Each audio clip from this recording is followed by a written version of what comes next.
1,672 hectares itong protected area.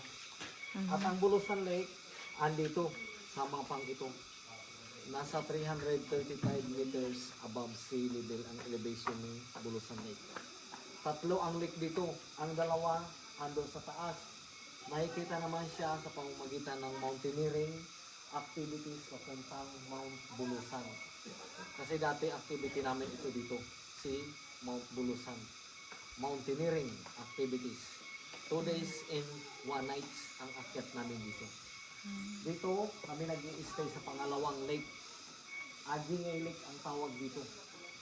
Pero ito ay tubig ulan, natutuyo ito. And then, ang pangatlong lake, andito sa crater naman ni Mount Bulusan. Blackbird Lake naman po ang tawag sa kanya. And then dito sa Bulusan Lake, may mga activity kami like boating, kayak, balsa, and then standing up paddling, yung SUP, and then trekking around the lake, tapos canopy, walkway or hanging bridge. So yan yung mga activity namin dito sa loob nitong Bulusan Lake. Sa ngayon yung aming pagtutour ngayon dito lang sa Bulusan Lake kasi si Mount Bulusan sarado, active volcano. Last eruption niya last year noong 2025. Kaya dito lang muna kami nag-tutour ngayon sa Bulusan Lake. And then dito, pre-fishing po dito ma'am sir. Libre, manghuli ng mga isda dito. Nasaan yung banwik natin? Oh, kung may dala kayong fishing rod, pwede kayo dito mag-bingwit. Ang mga nakukuha dyan sir ma'am, tilapia, karpa, gurami. Dadalhin na yun. Oo, sa inyo na sir.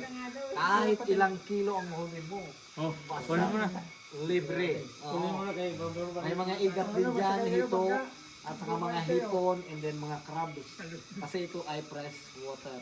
May crab din yan? Meron sir. Ang tawag dito sa amin, ulok. Uyo. Oo.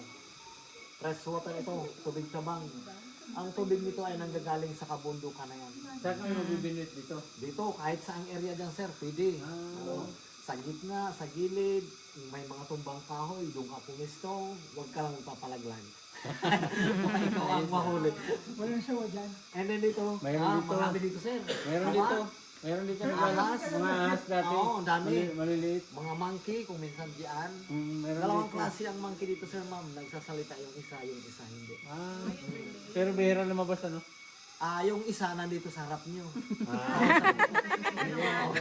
Ayos Yun ah. yung pangalawa. Panoorin mo yan sa vlog ko. May nasibing monkey sa gubat. Marami dyan. Mga kamag-anak namin or Philippine long-tail macaque. Mga musang, ang dami dyan. Mga wildcat. Bayawak, marami rin dyan. Mga birds, ang dami dyan. Iba't ibang klase ng ibon, marami. Agila. Ang ganda. Tapos, meron din dito Pero tawag mga kayo ano. Pero ahas. Ang dami dito, ma'am. dati punta ko rito. Nandiyan pa yung ano. Hanging breed. Andyan, sir. Tapos yung Pwedeng puntahan bahay yun. na floating wala na. May andyan pa, sir, yung mga Yung floating house. floating platform, Oo. platform cottage. Hindi yung parang bahay siya na floating. Dati. Ito Oo. yung, sir. Wala na, sir. Wala na, no? Oo. Massage. Floating massage. Wala na. Ay, matagal na kayo, sir. Nakarating ito, no? Ako lang. Wow. Pabalik-balik ako rito pero yung mga kapatid Matagal ko, na nasira bihira. yun. Ang massage namin area, ito na. Dyan na. Oo. Kung halimbawa magpapamassage kayo, dito na. Tell me pretty lies, look me in the face. Tell me that you love me.